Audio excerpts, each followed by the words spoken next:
बोला अंबे माता की जय। नमस्कार मंडळी, आज आपण घटस्थापना कशी करायची याची माहिती घेणार आहोत। तर हा व्हिडिओ आहे ना मागच्या वर्षीचा आहे, पण मी यावर्षी तो अपलोड केलेला आहे। तर यावर्षी म्हणजे 2025ला 22 सप्टेंबरला घटस्थापना होणार आहे। तर तेव्हा आपण कशी तयारी करायची, घट कसा स्थापन करायचा याची माहिती या व्हिडिओमध्ये मी थोडीफार सांगितलेली आहे। पण तरीही तुमच्याकडे परंपरागत कशा पद्धतीने घट बसवतात त्याच पद्धतीने तुम्ही रूल फॉलो करू शकतात, कारण की आपल्या घराच्या काही चालीरीती असतात त्या आपण पिढ्यानपिढ्या पुढे चालवायच्या असतात आणि त्यामध्ये कुठलीही चूक झालेली घरातल्या वडीलधाऱ्यांना सुद्धा मान्य नसते। तेव्हा त्यांना विचारूनच तुम्ही तुमच्या पद्धतीने घरात जशा पद्धतीने घटस्थापना करतात त्याच पद्धतीने तुम्ही घटस्थापना करावी ही विनंती। चौरंग पहिले स्वच्छ धुवून घेतलेला, पुसून घेतला, त्यावरती लाल कपडा अंथरलेला आहे, मधरा कपडा म्हणतात। तसंच त्यावरती तांदळाचे एक छोटंसं मंडल बनवून घेतलं, त्यावरती पत्रावळ्या ठेवलेल्या आहेत, कारण की आपण पाणी जेव्हा टाकतो किंवा ओलसरपणामुळे चौरंगसुद्धा पाणी होतं त्यावरती, म्हणून इथे पत्रावळी घेतली, त्यावरती परडी ठेवलेली। परडीमध्ये थोडीशी माती टाकायची।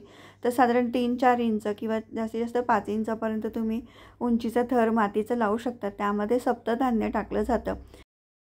सप्तधान्यामध्ये जव, तीळ, धान म्हणजेच आपण इथे तांदूळ वापरलेले आहेत, मूग, कंगणी म्हणजेच किंवा त्याला आपण राळ्याचे तांदूळ म्हणू शकतो, चणे, गहू, कोणी कोणी ज्वारी, बाजरी हे सुद्धा धान्य या सप्तधान्यामध्ये टाकतात। तर हे सप्तधान्याचं पाकिटही मिळतं किंवा तुम्ही घरी त्याला व्यवस्थित स्वच्छ करून एकत्र करून या मातीमध्ये टाकू शकतात। वरून थोडंसं पाणी छान शिंपडून घ्यायचं, पुन्हा एकदा मिक्स करून घ्यायचं, म्हणजे जेणेकरून छान ओलावा होतो आणि सर्व धान्य व्यवस्थितपणे मातीमध्ये व्यवस्थित पसरलं जातं। फक्त मध्यभागी थोडीशी जागा ठेवायची, तिथे आपल्याला कलश ठेवायचा आहे।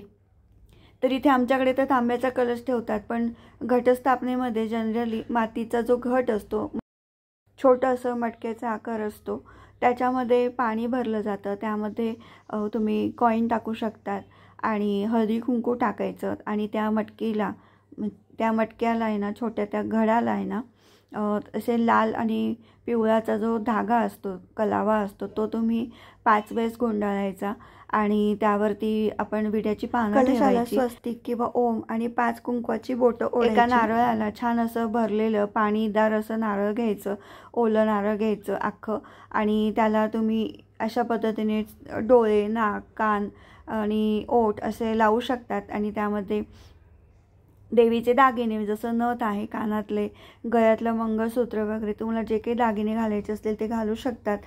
वरून गजरा लावू शकतात, तसं चुनरी ओढायची आणि त्या कलशाला आहे ना देवीचं रूप द्यायचं, त्याला छान असं मोठं कुंकू, हळद अशी छान त्याचा टिका करून घ्यायचा आणि तुम्हाला हवं तसं तुम्ही त्या पद्धतीने त्याला सजवू शकतात देवीच्या घटाला।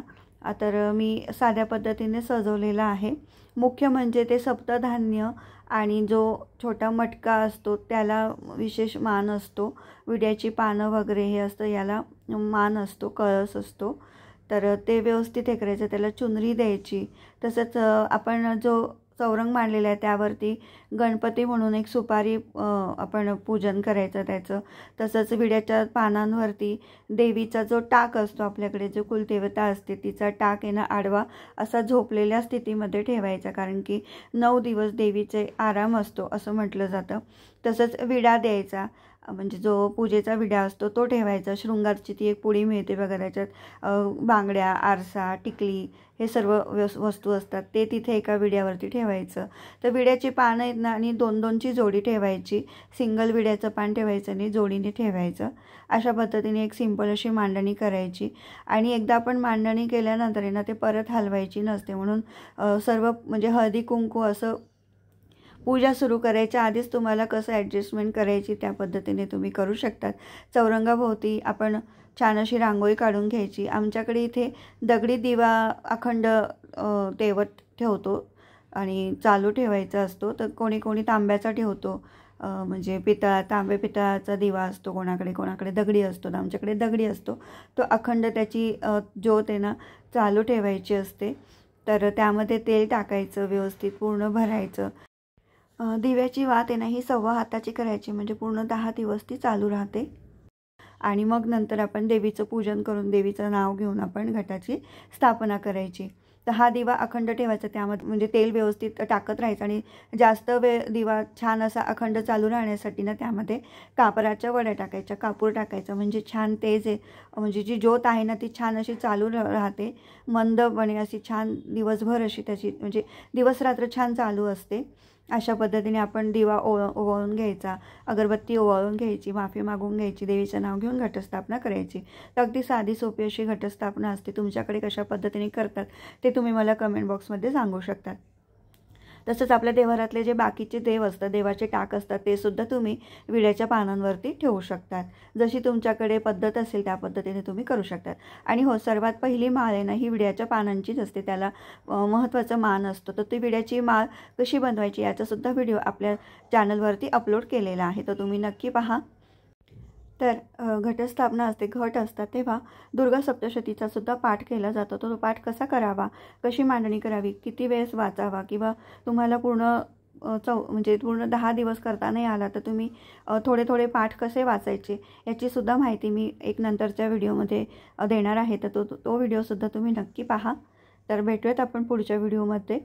व्हिडिओ पाहिल्याबद्दल खूप खूप धन्यवाद. आणि चॅनलला तुम्ही लाईक, शेअर, सबस्क्राईब नक्की करा ही विनंती. आणि हो मंडळी, आमच्याकडे ना त्या घटाच्या वेळेला फुलोरासुद्धा बांधला जातो. जसं सांजोरी असते गूळ रव्याची, त्याचा फुलोरा वरती बांधला जातो. तर तीसुद्धा एक चालीरीती आहे आमच्याकडे. तर कोणाकडे कडाकणी म्हणतात, त्या अशा प्लेन पुऱ्या असतात, गूळ आणि हळद टाकून गव्हाच्या किंवा मैद्याच्या पुऱ्या बनवल्या जातात, त्याचासुद्धा फुलोरा बांधला जातो. तर प्रत्येकाकडे वेगवेगळी पद्धत असते.